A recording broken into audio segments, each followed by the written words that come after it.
I think everyone, whether you're in religion or like secular spirituality, everybody runs the risk of their spiritual practices being performative and not transformative. Mm-hmm. I like to look at spirituality, Darci, as the practice of love. I like to view it as, we've already spoken a lot about connection, but a lot of spirituality to me is connection. You know, everything has a shadow. Yeah. And that includes religion, very much religion. Yeah. And people. And I think for me, the shadow side to religion was that religion did not help me integrate my shadows. Mm-hmm. Free to be me, free to sing sweet feathers and let me like a hug. The Safe to Be Seen podcast is intended for educational and entertainment purposes only. Darci and Brandon Burke do not claim to be experts. We have no intention to defend our beliefs or impose them onto others. This podcast provides a space to allow for us to share with others what it's like to be us. We desire to share our human journey with others. We advise you to seek professional counsel, therapy, and/or treatment from trained, credentialed, and certified professionals for any emotional, mental, and/or physical conditions you may be experiencing. You love each other, but do you truly see each other? Love is just the beginning. To create deep connection and sacred intimacy, you need more. Truth, presence, the courage to feel. More Than Love is a coaching program for couples ready to move beyond routine, mediocrity, and autopilot and into sacred soul-deep union. Because love isn't lost, it's waiting beneath the noise. Are you ready to reconnect? Send a DM to our Instagram at Safe to Be Seen or click the link in the show notes. Let's bring your relationship back to life. So, Darci, what do you miss most about religion? You left religion a couple of years ago. Mm-hmm. What is it, if anything, that you miss about your experience in religion? Yeah. Probably the Mother's Day treats on Mother's Day. Yeah. I'm just kidding. No. Sometimes you'd get a flower too. I know. Yeah. They really treat mothers very, very good on Mother's Day. Yeah. No, there's lots I miss actually. We actually just went to our nephew's farewell on a couple Sundays ago. Mm-hmm. And we were once a part of the Mormon religion, the LDS religion. And so we went to his farewell. For those who don't know, in Mormonism, you get called to serve on a mission to teach about the gospel. And before they leave, the missionaries have like a farewell talk that they give. And so we were able to go to that and participate in that. And I haven't been to church in, gosh, it's been like, I think the last time I went was to another nephew's farewell, which was almost a year ago. Yeah. And it's just interesting being in this space now because you know, before, I think when I would go to church, there were some things that were triggering for me and hard for me to be there. I feel like I'm at a place now where I'm a lot much more at peace with everything. And so I was able just to sit there and just enjoy the experience. And he gave a beautiful talk. He did such a good job and gave a beautiful song. But what I realized while I was there was, as the congregation was singing the hymns together, you know, a part of me like really misses that community of everybody believes the same, is worshiping the same. You're kind of in that space of just feeling that connection of community in that space. And there's something really, really beautiful about that, about worshiping in community and feeling that connection with each other. Yeah, I think that religion, being a part of religion, served me in many ways for a long time. I was just telling you the other day when we lived in North Carolina, when we moved from Utah to North Carolina to go to dental school, we moved out there not knowing anyone. Just me, you, and Shaden, and a baby in my belly. And moving there, it was like I had instant community because I had this congregation, this church that I belonged to, that I had instant community and friends and people that could help me. And, you know, I had Gracie not long after we started dental school, and I had people there to give us meals and serve and to help us, which was so beautiful and I'm so thankful for. So I would say that the number one thing that I miss about religion is the community. And I've had to find other ways to create community in my life. And but yeah, I would probably say that's the number one thing I miss is community the most. How about you? You know, I miss the community. I miss the belonging to a group, Mm-hmm. to, like you said, almost like a club of like-minded, like-believing people. You feel like you're a part of something that kind of reinforces what you're believing and what you're thinking. And, you Mm-hmm. look around and you see that, oh, there's a lot of other people here thinking and believing the same thing. Mm-hmm. Um, but I wouldn't, of course, I don't know what it's like to be you. I don't know to what depth you miss that community. I don't, I don't miss it tremendously. Mm-hmm. I was able to, I had the good fortune of having a lot of really incredible leaders and loving people to rub shoulders with and to learn from and to serve with in my experience in religion. Mm-hmm. But I've found that that's everywhere. Mm-hmm. Um, and so I don't think that I miss the community probably to the level that you do, would be my guess. Although I Mm-hmm. don't know exactly. There's no way to measure that. But I honestly, Darci, I don't miss much about religion. If anything. Mm. Now that doesn't mean I certainly I appreciate my experience in Mormonism. Yeah. Like I just said, I'm so grateful for all of the people that I was able to meet and learn to love and to serve with and to be loved by, Yeah. for sure. That's not something that I have tossed away or thrown away or take lightly at Mm-hmm. all. But Mm-hmm. yeah, in answer to your question, I don't miss much. Mm. I don't miss much. I think it's interesting if we talk about community for just a bit longer. Um, I think that although community in religion is beautiful, I can, like you said, when we moved to North Carolina and people just rallied around us and took care of us. And then shortly after arriving in North Carolina, we had Gracie. Mm-hmm. We had our second child, and the dinners that were brought and the care that was given us and the love that was shown to us was incredible. It was so Mm-hmm. beautiful. Um, but I think if, I don't know, just thinking out loud, one of the things that and I kind of alluded to this a minute ago, but one of the things that I think that kind of community does in religion is it confirms, it's like a confirmation bias kind of thing to me. Mm. Does that make sense? Yeah. Like, there were several times as I look back now, maybe not fully aware at the time, but as I look back now, there were several times where I would have an experience or would be participating in some kind of service, worship service of some kind, and I would really kind of be scratching my head, like, what is going on here? What is this? You know? Mm-hmm.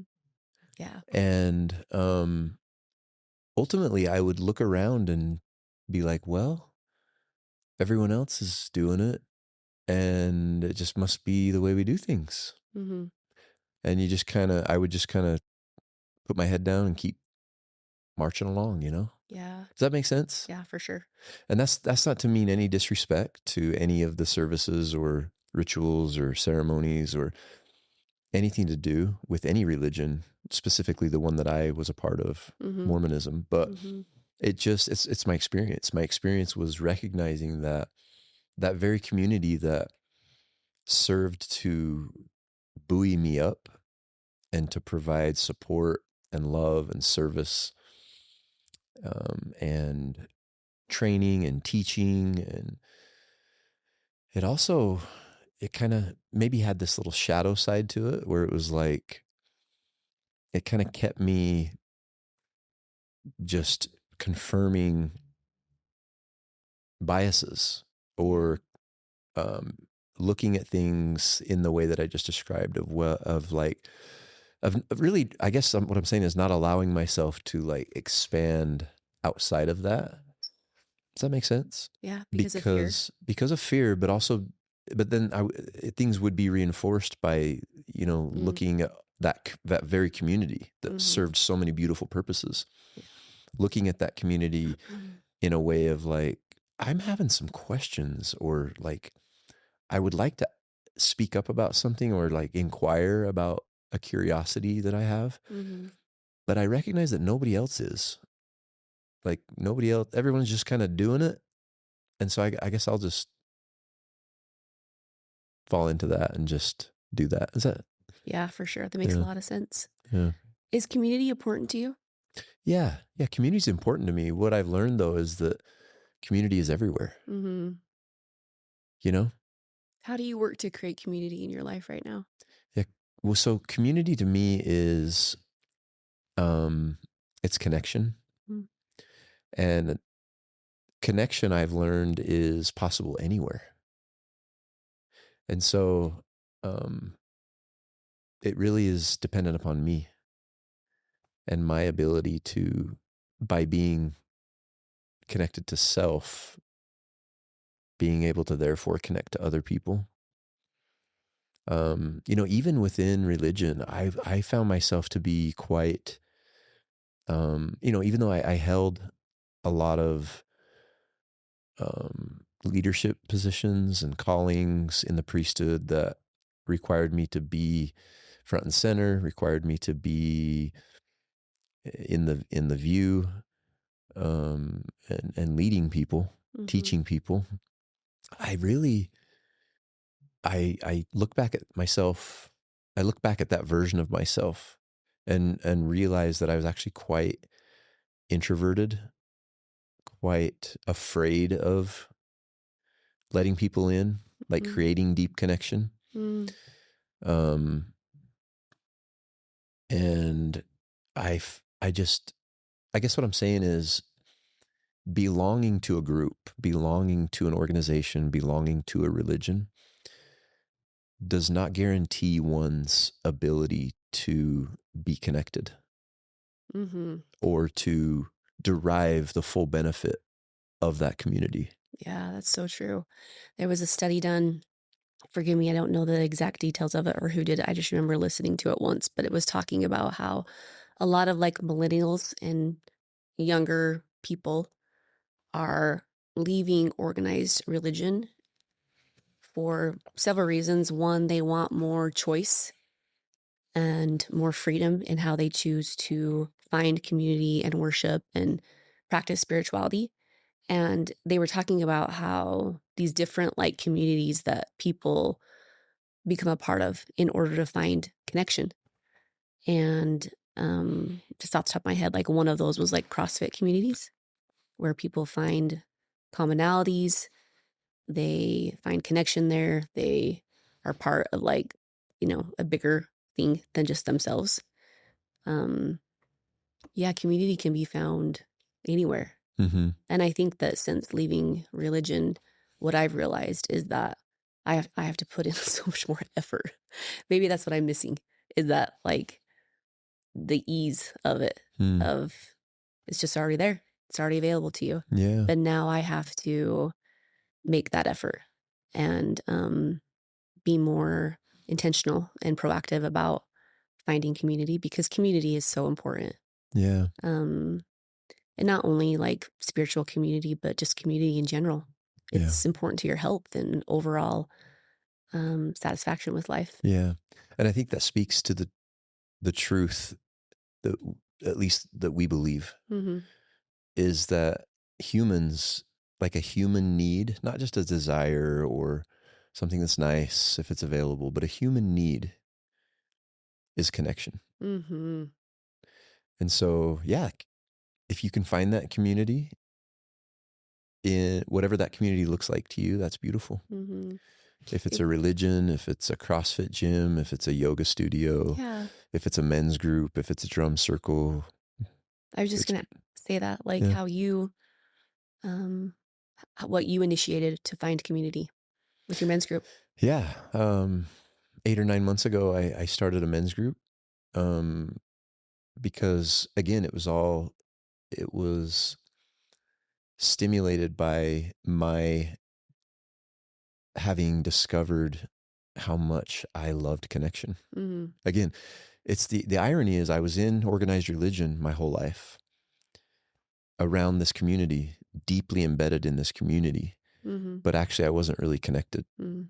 to it because of other things, deep, things that I learned about myself doing my own work. But um, it was through a process of being vulnerable and telling my story that I started connecting with men who felt similar feelings, similar fears, who had similar experiences with either depression or career burnout or whatever the case may have been. Mhm.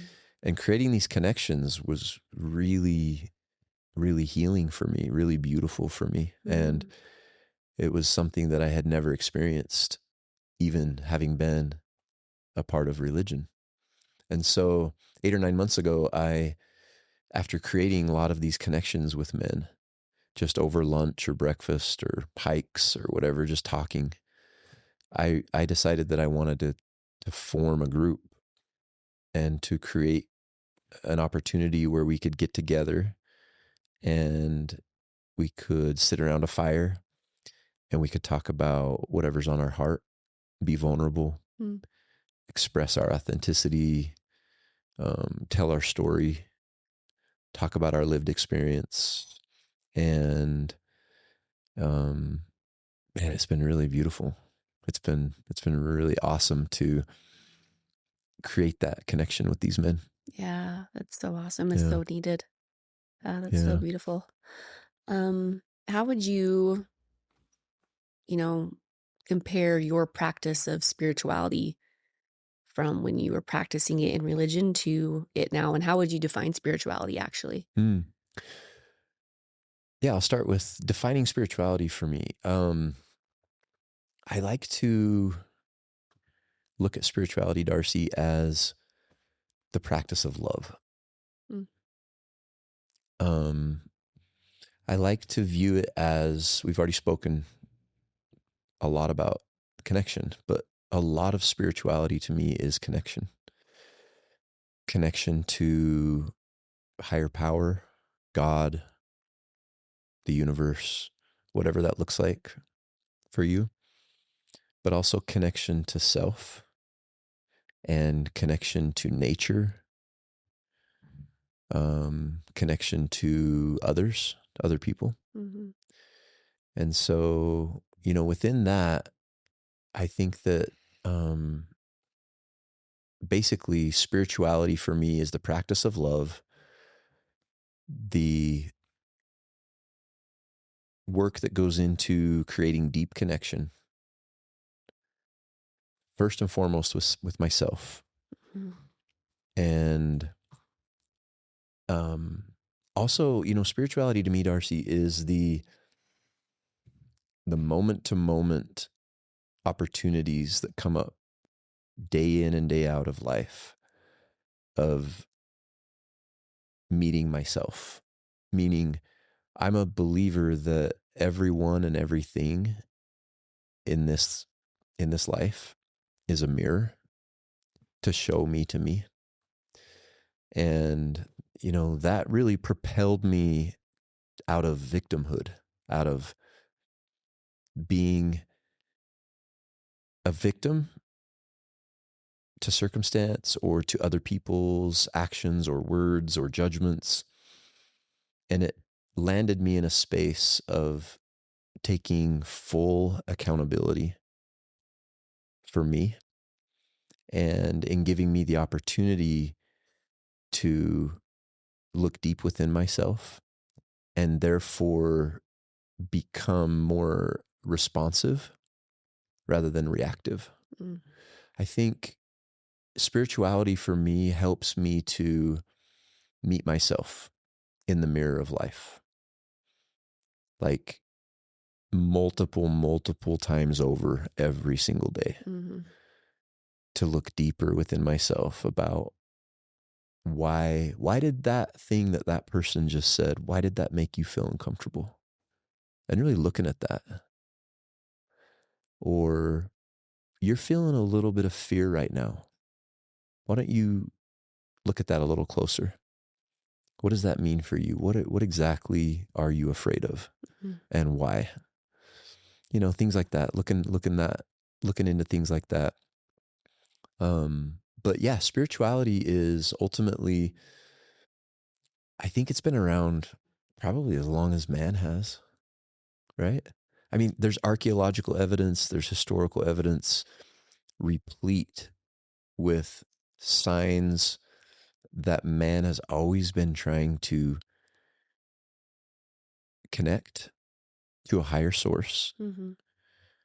connect to self, connect to others, and to, I think a big part of spirituality is the inner, call it intuition, call it a soul led life, but that inner voice of what is my purpose? What is my calling? Mm. You know? Mhm. And I tend to, I try to have healthy relationships with my beliefs. Like, what I mean by that, we did an episode a few weeks ago about attachment to knowledge and beliefs. And although I do have several beliefs, I try now to have a very open mind and to not rigidly fix myself or attach myself to beliefs. I do certainly have some beliefs that are very strong, Mhm. and that's based on some sacred, beautiful experiences that I've had. And yeah, I think that's just part of life. There's almost as many beliefs as there are people. There's so much variation, Mhm. so much diversity of belief in regards to spirituality. But um, I do think that I I try to um, basically I try to look at myself as some form of infinite and eternal energy. That we can call it a soul if you want. Um, that is temporarily occupying this physical body, this physical form, this temple, and by so doing is given the opportunity to experience this incredible earth, this incredible life, create these relationships, create these connections, um, do the deep inner work on myself to unravel and unwind and unbecome what life circumstances or trauma kind of forced me to become. Mhm. Um, and yeah, I think that one of the important things I try to ask myself as I think about my spirituality is it's a paradigm shift. It's a philosophical shift in my life that occurred. And that was when I stopped asking, or at least I try to stop asking, what is it that the world wants from me? Mm. Or what is it that the world wants me to give them? And instead ask, what is it that is wanting to be expressed through me to the world? Now, it's a very subtle shift. It's a very subtle change in wording, but it's actually a dramatic difference in the foundational principle of what those two questions are. Mm. And so Does that answer your question? Yeah, that was so good. I think that it's interesting to like think about all the different definitions out there of spirituality. And do you even believe that you're a spiritual being in the first place? And opening up yourself to like these different views and concepts of what spirituality is and what that looks like. I mean, I do believe that we are spiritual beings having an earthly human experience. And my direct experience has been that there is a core essence in me that is still, that is not subject to the impermanence of my mind and body, but is the like spacious awareness in me witnessing my human experience. And it's eternal. That within me is this eternal aspect of me and this changing aspect of me. And it's helped me as I've evolved and as I've healed to not attach myself so deeply with my emotions and my thoughts, my shadows. But when I can kind of anchor into that core essence, it softens those things for me so I can just observe them. There's that part of like my spiritual practice. And I've been able to come to that awareness through meditation, through deep sacred experiences within myself where I've recognized that core essence of me, of realizing there is something in me observing my thoughts, observing my emotions, and it's not attached to them. It's just the awareness of it. Mm-hmm. Some people like to call it,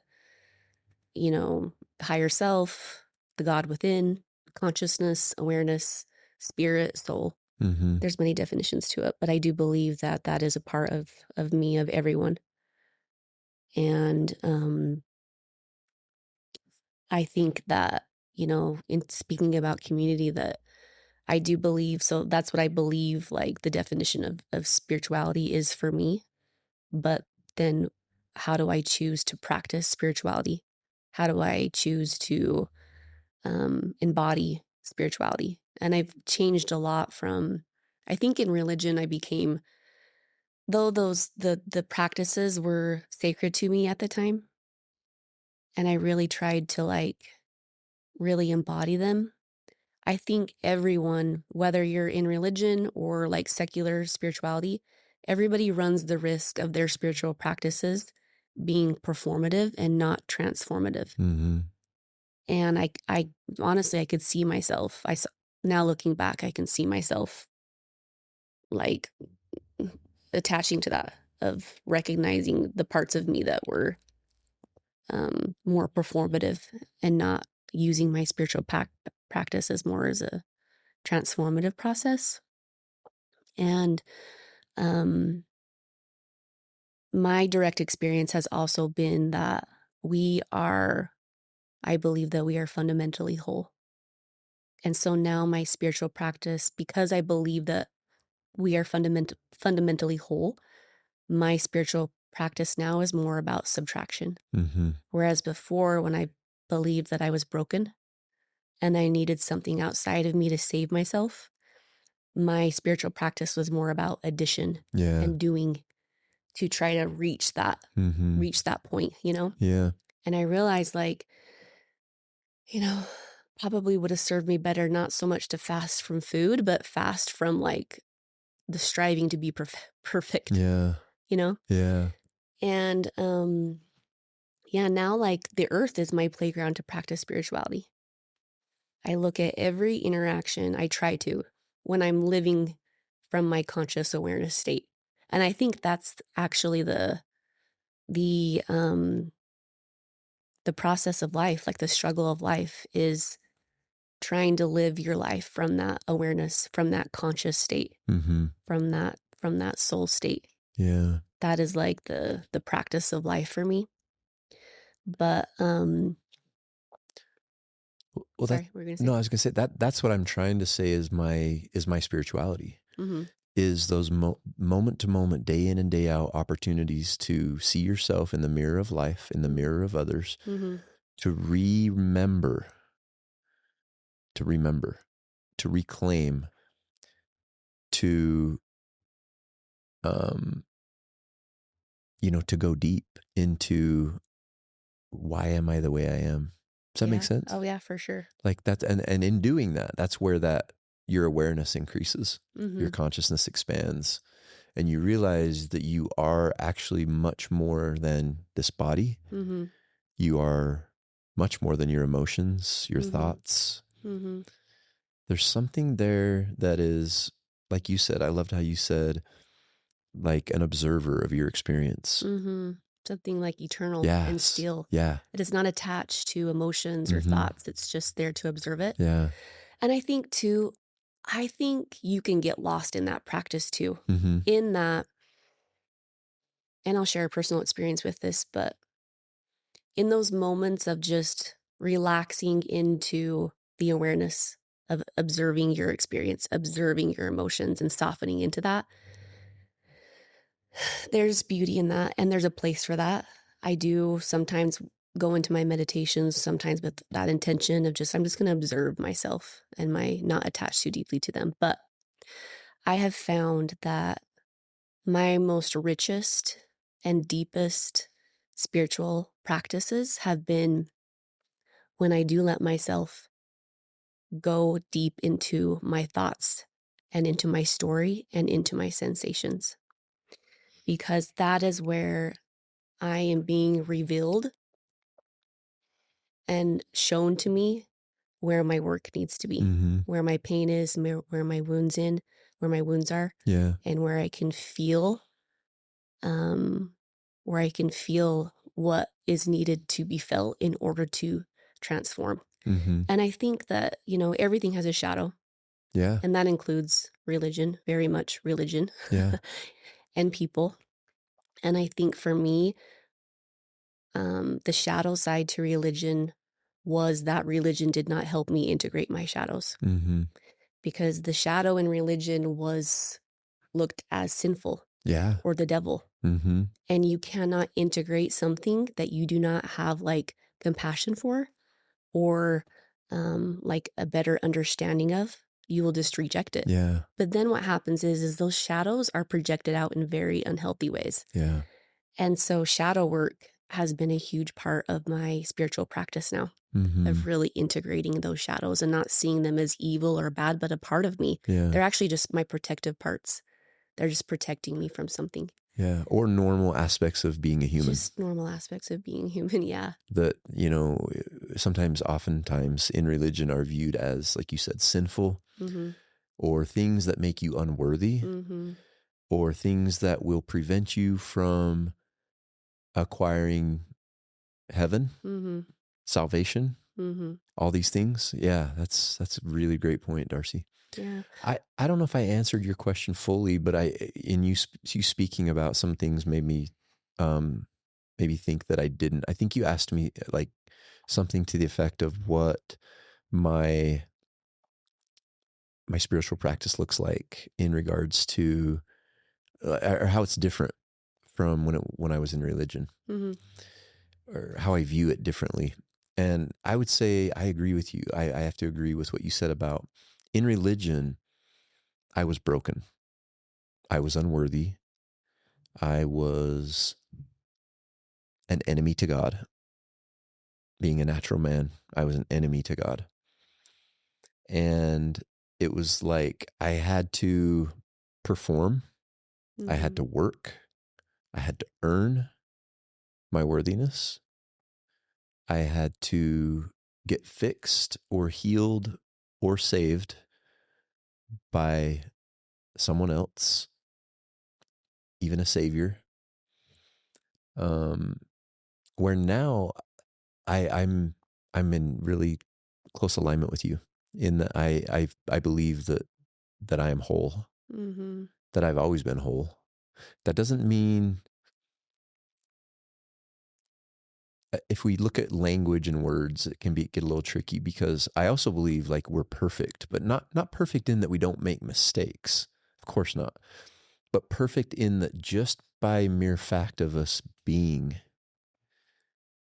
here, we are whole, we are perfect. Mm-hmm. And there's no need, there's no earning, there's no striving for perfection. I don't believe that I need a savior. Mm-hmm. I don't believe that I need to be fixed. Mm-hmm. I believe that the healing that I need to experience comes from me, Mm-hmm. comes from within, from this constant process of individuation, of evolution, of understanding my wounding, my trauma, and helping me get out of, like I said earlier, like a reactive, being a victim and reacting to things that are happening to me or coming to me, Mm-hmm. and instead being in charge, being my own authority, being able to respond to things coming at me and things Mm-hmm. happening to me. Yeah. And I think there's power, and there is power in and healing and love in the belief that there is something outside of myself that will save me and that will make things right. I found peace in that for Mm-hmm. a very long time. Like, I understand that. Yeah. But and I think it's okay as long as you are not bypassing your own human experience. Yeah. You're not bypassing feeling. You're not bypassing excavating yourself and taking it full accountability for yourself. Mm-hmm. And yeah, I my experiences leaving religion is that, yeah, we are our own greatest medicine and our own greatest healers. And I think that my own deep excavation work within myself has been the most spiritual work that I could ever do. Mm-hmm. I feel like before I was like constantly trying to transcend without descending. Mm. And it is in the descent where I have experienced more transcendence. Your state creates your story, and nothing will change until you rewrite the script and elevate the somatic script so your body can finally call in what's meant for you. In Holos, we identify your blocks and rewrite the somatic story because patterns live in the body. We install new beliefs so they're anchored, embody new truth, rewrite the subconscious, and shift you from fear and lack into expansion and abundance in service to the divine feminine. Holos is where you rewrite your feminine story. It's where you anchor the freshest upgrade, the state your next chapter requires, and live from it every single day. If you're ready to stop trying to change your life from the surface and instead shift the body that creates it, apply now at www.holoshealing.info and step into the container that changes everything. The example I wanted to share was I've been practicing meditation for, I don't know, probably 4 years consistently. And it was hard for me at beginning to just like sit with myself and sit with my thoughts and my emotions and physical pain or whatever it was that was coming up for me. And I had an app that I followed that with a teacher that was like guiding me to kind of like help me start out the practice of meditation. And now I don't need that or use it anymore. But um I came to this realization that starting out meditating, I was meditating with the intention of like just to feel good, just to like transcend, just to be the observer of my experience and just like sit in the peace of that. And like I said, I think there is a place for that. And it's like I'm not judging people who practice meditation for that purpose. But I one time had this experience where I was sitting in meditation and I was having really uncomfortable sensations come up. I was feeling like lots of knots in my stomach and just like tightness in my chest, just feeling like a lot of discomfort in my body.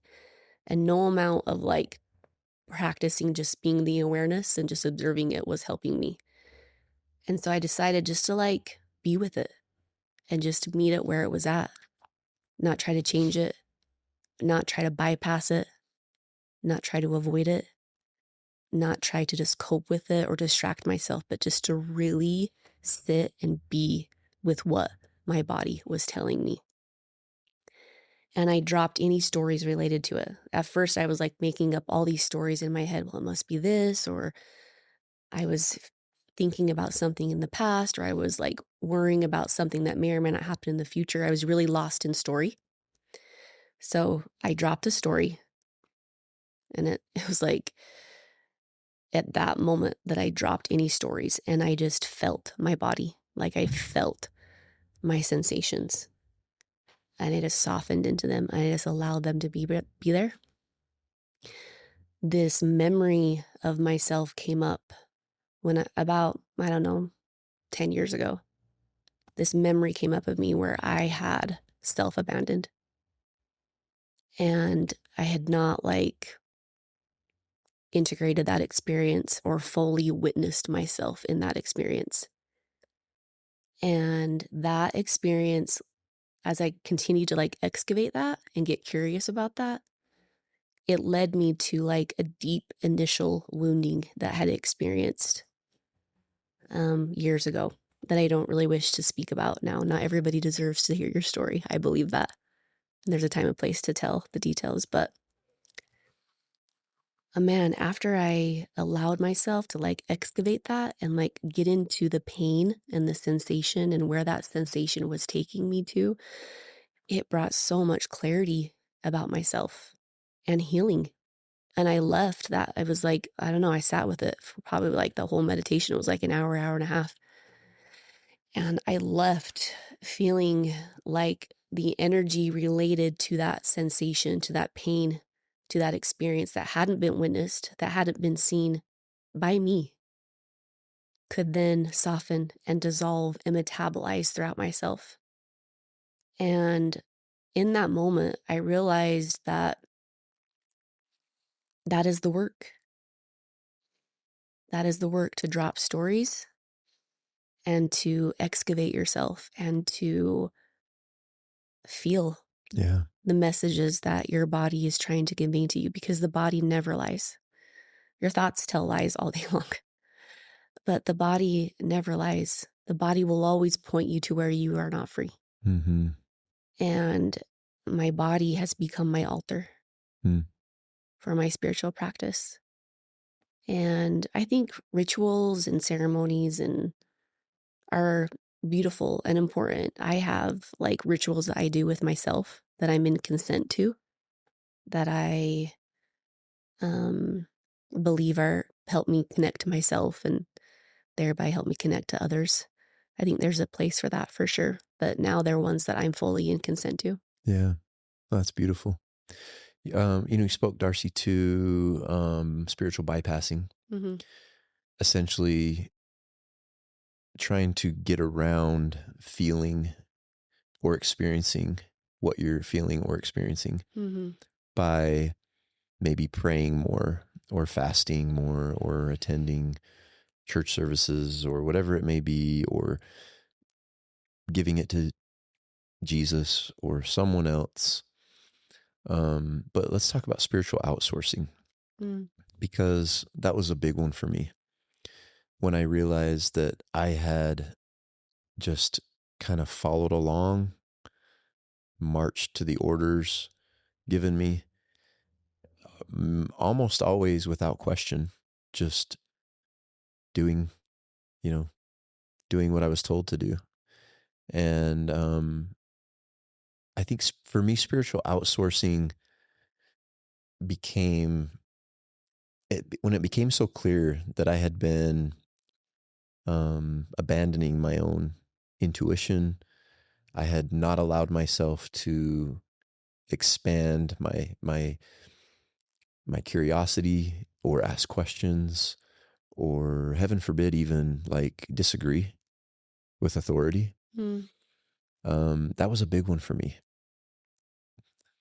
I think though it's very, very important. And I've come to know that you can still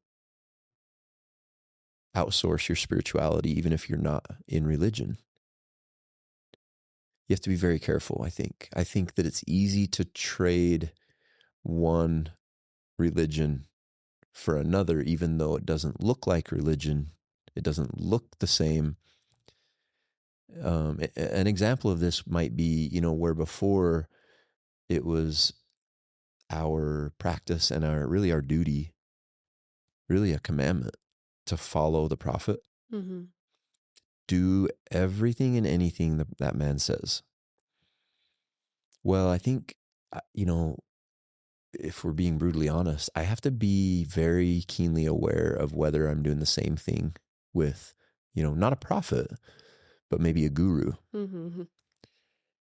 or maybe a therapist, or whoever it may, an author or a writer or a creator who, it's just, what I'm getting at is I've had to really learn for myself that, yes, there are people out there that are helpful guides that can share their experience, their beliefs, their knowledge, and that can be helpful for sure. But to always rely on my intuition, Mm-hmm. on my deep inner knowing, and to learn to trust that, Yeah. and to honor that, Mm-hmm. and to hold sacred, like you talked about, like your body being your altar. That's a huge part of it. There's so much to talk about here, and we don't have time to talk about everything, but I can relate to you very, very deeply on, like, when I finally learned how to, when I changed my relationship with my body, Mm-hmm. and I learned how to listen to it through sensations, um, through emotion, understanding what my emotions mean, what my sensations are trying to tell me.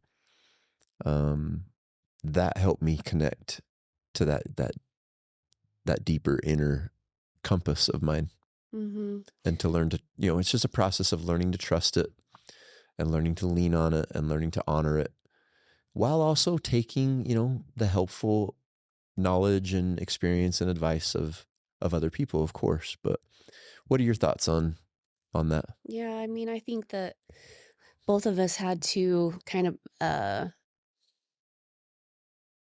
strengthen that muscle of knowing how to trust and listen to our intuition, because we had outsourced it for most of our life. And I think there's danger in giving one person so much power. Yeah. I actually think that it should be, this is going to be very blunt and honest and may not be received very well, but I actually think it should be like against the law for one man to say that he speaks to God for the whole, and that he has more spiritual authority than anybody else. I do. There's so much harm that has come from that. And I think the greatest harm is, well, maybe not the greatest, but one of them is not knowing how to trust your own intuition Mm-hmm. and your own inner knowing. I mean, um, you think about the harm that has been done to people by somebody saying to them, God told me you should do this. And then just, okay, well, if God told you to do it, then I better do it, you know? Mm. And I think that you have to be careful at not letting faith and obedience can be the same thing as self-abandonment.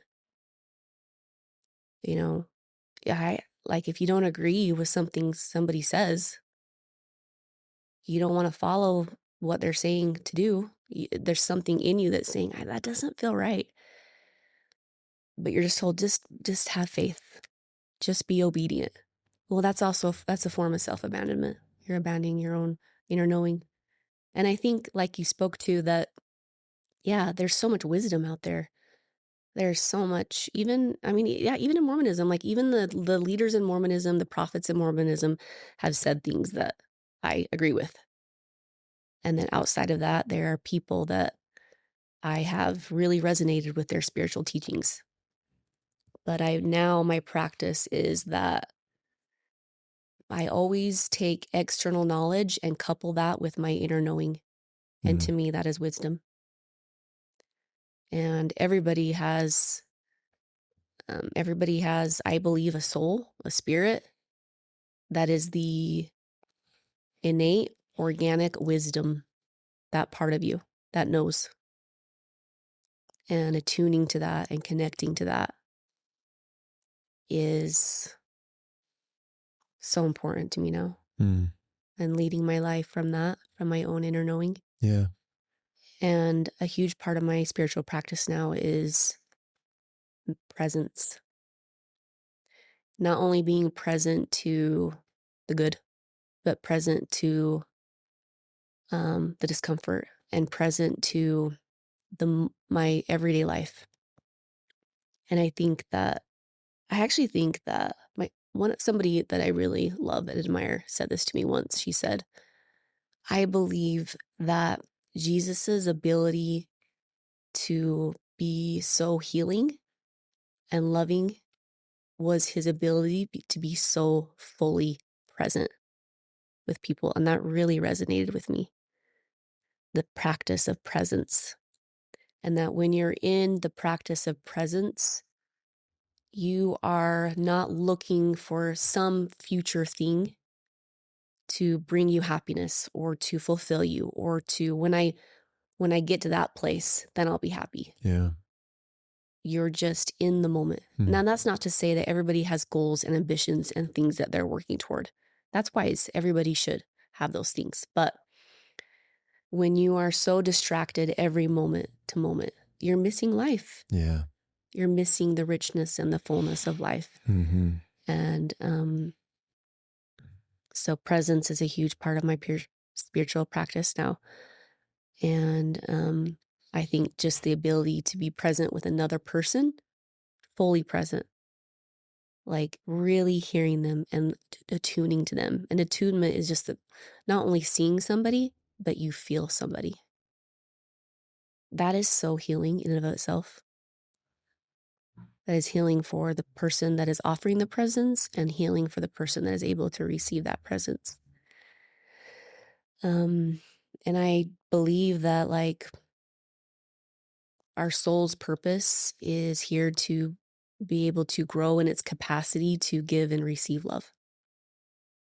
And so I try to look for my everyday experiences of how is this helping me to grow in love and also be able to receive love. And like I spoke to earlier, that so much because I believe that we are fundamentally whole, that more of my practice now is the practice of subtraction. What I mean by that is like recognizing my protective parts and how when they are taking the driver's seat of my life, and subtracting conditioning and domestication and the things that are not me, so I can return to that whole state. And living from an awakened state is really difficult. But once you become aware of it, I feel like for me, it's just made life so much more richer. And also when I'm like working through difficult things or feeling difficult things, I try not to bypass feeling, but I always try to anchor into that core essence of me that is not attached to the impermanence of my mind and body, but is that stillness within me, so that I can have both within me. I can have change in me, and I can have eternity with me at the same time. Yeah, it's awesome. You spoke to some of the things that you do now, such as meditation as a part of your spiritual practice. I also really enjoy meditating. I do it pretty much daily. But you know what, Darci, now I look at spirituality so much differently than I did when I was within religion. That I'm certainly not perfect at this. That's not what I'm saying. But what I now try to do, what I now see, what I'm now aware of, is that everything is my spiritual practice. Like, there's nothing more beautiful and spiritual to me than watching our daughter dance, for example. it almost always brings me to tears Mm-hmm. to see such incredible beauty from a person that I love so much, Mm-hmm. and witness her soulful expression of her essence, of her authenticity, of like how she wants to express in the world, Mm-hmm. it's deeply spiritual. Mm-hmm. Or fishing with my boys, or hiking with you and the dogs, or even at my work, going to work with the mindset and the belief that actually I'm not going just to like straighten teeth. I'm going to use gifts that I have and knowledge that I've obtained to, and these hands to actually to bless and benefit and improve the lives of the people that come to me. Mm. And everything is a spiritual experience, but I do love to meditate. I really enjoy anything that is related to, you spoke of our bodies being our altar, being a temple. Mm-hmm. Anything related to my body is deeply spiritual to me. So I enjoy yoga, and that doesn't mean going to a yoga studio. I do yoga. 90% of the yoga I do is on my own. Mm-hmm. Um, I enjoy hiking, being in nature, being with my dogs, of course, being with you and the kids. These are all ways that I try to practice my spirituality. Yeah. And it's really beautiful. One thing that's really important for me, Darci, is I had to, I, I came to the understanding that although you can certainly find spirituality within religion, Mm-hmm. religion is not necessary for spirituality. They are actually two completely different things. Whereas religion is more environmental, external to you, spirituality is internal, is innate. And so, yes, you can certainly find spirituality in religion. Mm-hmm. I don't disagree with that. But religion is not the same as spirituality. Mm-hmm. It's not necessary or required for spirituality. Yeah, I fully agree with that. I have had people asked, like, for, you know, what my experience has been like now that I've been able to, like, do both practice spirituality in religion and outside of religion, of what's different, what's changed.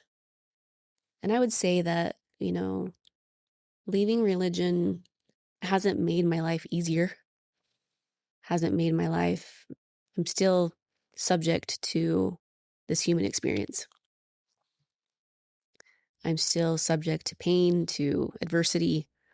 You know, it's not like everything's all butterflies and roses now. But I will say that it has made my life much more richer in that I feel so much more deeply connected to myself. And I realized that probably the biggest lie I ever believed was that I wasn't broken, I was just disconnected.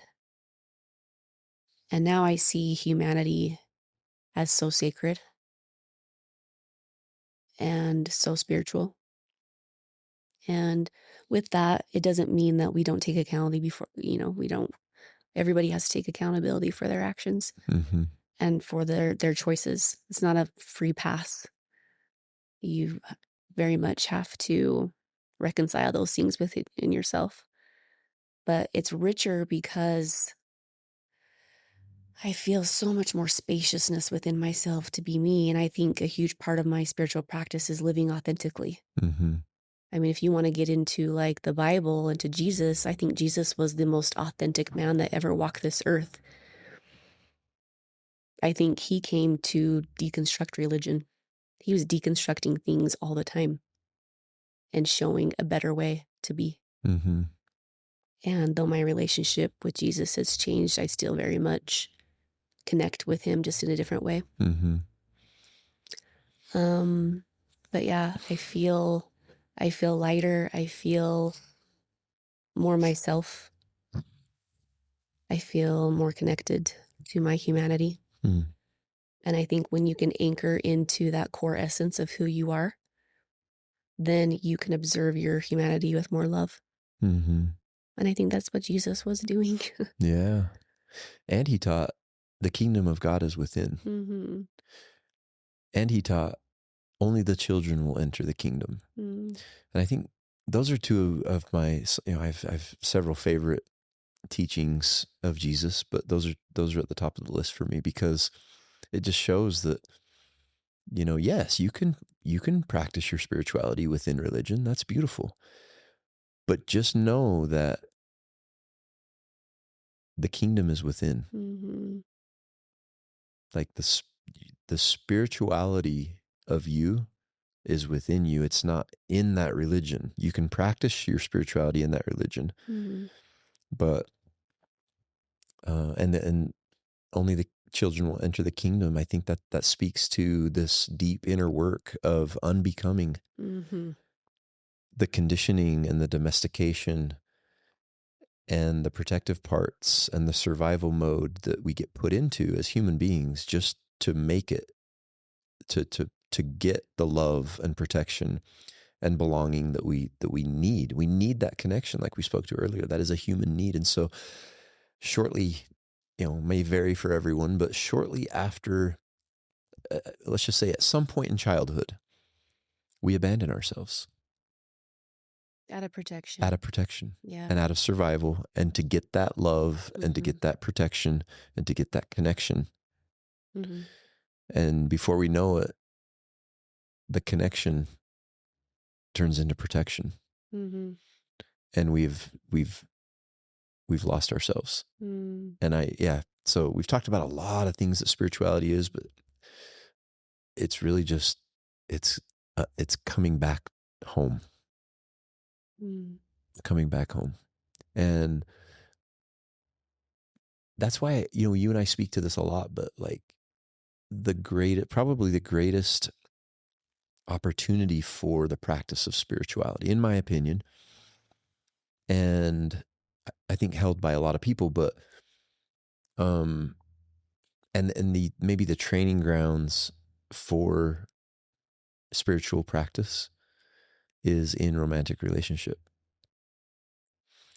because that's where a lot of that, if it's done with conscious awareness, that's where you're able to practice loving, giving and receiving love that you spoke to, and dropping conditions, expectations, and just loving.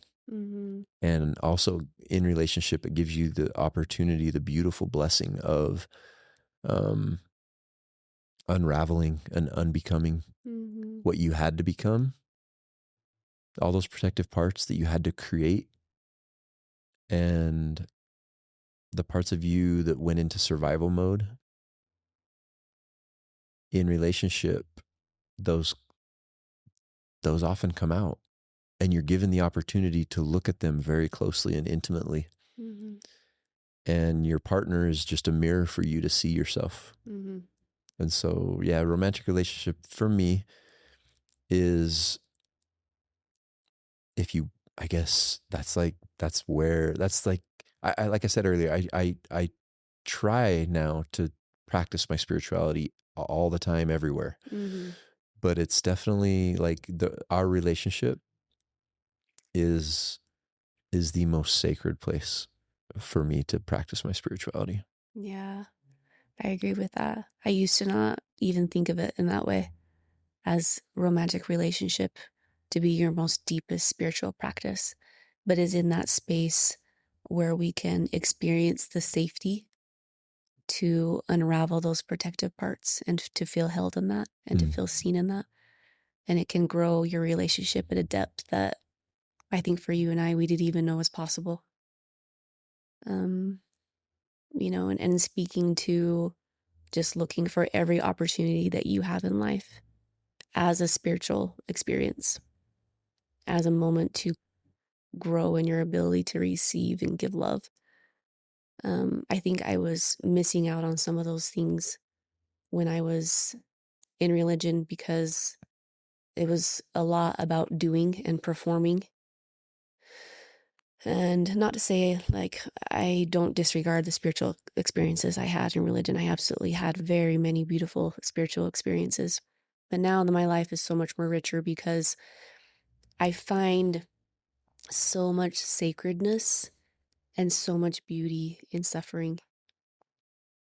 And um, some of my most spiritual experiences have been in my deep suffering and in witnessing the suffering of other people and in recognizing the humanity in all of us and having compassion for that. Mm. Every day I wake up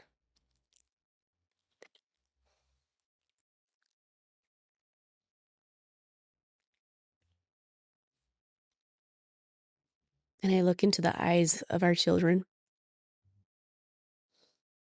and I'm filled with so much awe and wonder and love.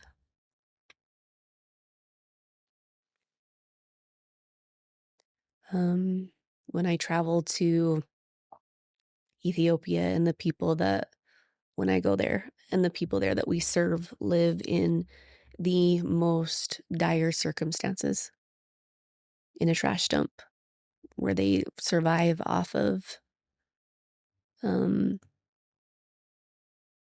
the dump. They eat food from the dump. They build their homes from the dump. When I first started going there, I was thinking, what am I going to be able to give to these people to help them? And after every trip, I leave with so much more than I ever could have given. And it was in those moments of witnessing their deep suffering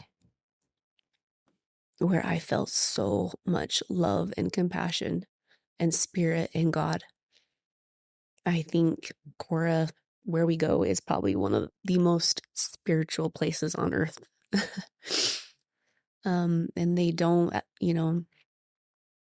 they practice spirituality and religion and everything so differently than me, especially at the, when I was a Mormon going there, those differences were very extreme. But what I have found is so much commonality in people now of our, you know, this humanity that we're all a part of. And when I let myself experience it and be in it with them and feel that with them, that is some of my most spiritual experiences I've ever had. Yeah, Yeah. that's beautiful. Thank you for sharing that. I think one of the things as we wrap up here, Darci, I wanted to speak to before we end is part of my lived experience was, and part of my journey, part of my message to the world is that I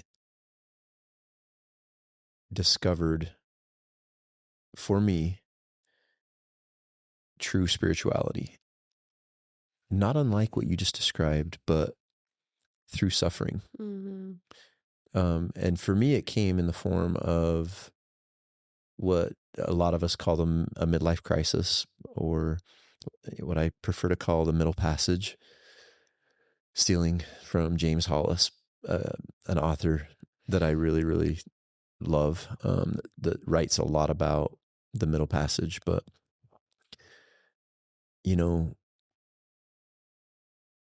when you can view midlife transitions, perhaps loss, be it death, be it relationship, be it your health, or any other form of suffering that often rears its head in middle life, when you can change your perspective from viewing that as a crisis as a terrible, painful thing, and instead look at it as a calling, Mm. as a beautiful, sacred blessing, and as a reclamation. I think that that's what really helped me in my spiritual journey, was to change my view of how I looked at that and really embody a genuine gratitude for that pain, for that suffering, for that middle passage, the difficulties, the uncomfortable feelings. Man, it was hard, Mm. but I'm so grateful for it. Mm-hmm. It was one of the greatest blessings of my life. Mm. And one of the things that really kind of helped me in my spiritual journey. Yeah. It's basically the practice of surrender, right? Yeah. Yeah. So good. Well, I think we could talk about this for hours. Yeah. And we do on our own, actually, but I'm sure there'll be more in upcoming episodes, but that was so much fun. Yeah. Thanks, Darci. I love you. I love you too. Free to be me, free to sing sweet feathers envelop me like a hug, whispering melodies. You've played the part, fulfilled your role, built the business, carried the weight. But lately, something's off. The success you've created on the outside doesn't match how you feel on the inside. You're burnt out, disconnected, numb. This isn't weakness, it's a signal. It's not a crisis, it's a sacred opportunity. Getting Lost is Being Found is a coaching program where high-performing men rebuild from the inside out. Strength in your body, clarity in your mind, fire in your soul. Go to my Instagram at Getting Lost is Being Found and shoot me a DM, or click the link in the show notes if you're ready to transform yourself into the man you were meant to be. You're not broken. You're being called back to who you really are. The Safe to Be Seen podcast is intended for educational and entertainment purposes only. Darci and Brandon Burke do not claim to be experts. We have no intention to defend our beliefs or impose them onto others. This podcast provides a space to allow for us to share with others what it's like to be us. We desire to share our human journey with others. We advise you to seek professional counsel, therapy, and/or treatment from trained, credentialed, and certified professionals for any emotional, mental, and/or physical conditions you may be experiencing.